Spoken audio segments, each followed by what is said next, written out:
കോൺഗ്രസിന്റെ നേതൃനിരയാകെ KPCC അധ്യക്ഷന്റെ നേതൃത്വത്തിൽ ആ വീട്ടിലേക്ക് എത്തുകയാണ്. KC ജോസഫ് അടക്കമുള്ള നേതാക്കൾ. ചാണ്ടി ഉമ്മൻ ഇതിനോടകം ആ വീട്ടിലെത്തി അവിടെ ആ അമ്മയെ കണ്ട് സാന്ത്വനിപ്പിച്ചു, സമാധാനിപ്പിച്ചു. അതിനുശേഷം ചാണ്ടി ഇറങ്ങി. ഇപ്പോൾ KPCC പ്രസിഡന്റിന്റെ നേതൃത്വത്തിൽ കോൺഗ്രസ് നേതാക്കൾ ആ വീട്ടിലേക്ക് എത്തുകയാണ്.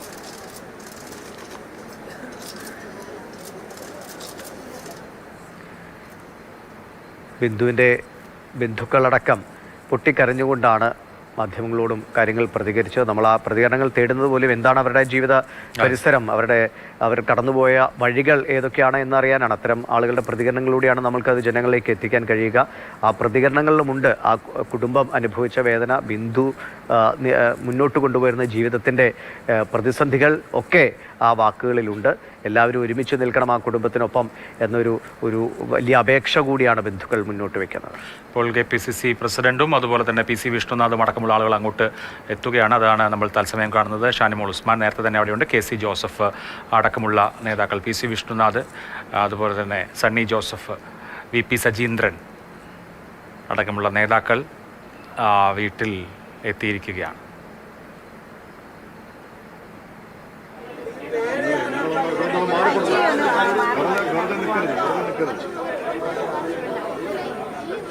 ഇങ്ങോട്ട് പോരണേ നിൽക്കരുത്, കണ്ടുപോരണേ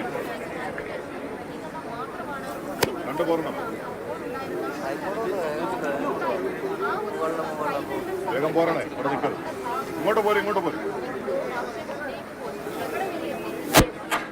കോൺഗ്രസ് നേതാക്കൾ ബിന്ദുവിന് അന്തിമോപചാരം അർപ്പിക്കുകയാണ്.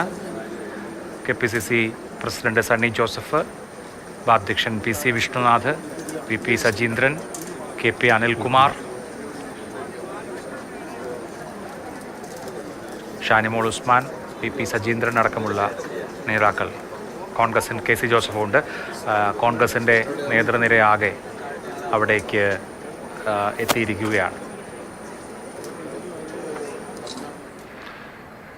സങ്കടകരമായ കാഴ്ചകളുടെ തുടർച്ചയാണ് നമ്മൾ തലയോലപ്പറമ്പിൽ നിന്ന് കണ്ടുകൊണ്ടിരിക്കുന്നത്. സമയം 10:58. 1 മണിക്കൂർ കൂടി പൊതു ദർശനം ഉണ്ടാകും എന്നാണ് മനസ്സിലാക്കുന്നത്. ശേഷമേ സംസ്കാര ചടങ്ങ് നടക്കൂ. വൈകുന്നേരമെങ്കിലും മന്ത്രിമാർ അവിടെ എത്തുമോ, അവർക്കൊരു ആശ്വാസത്തിന്റെ ഒരു പ്രതീക്ഷ പകരുന്ന എന്തെങ്കിലും ഒരു വാക്കുകൾ സർക്കാർ സംവിധാനത്തിൽ കേട്ടല്ലേ, ഒരു ആശ്വാസമായിരുന്നു.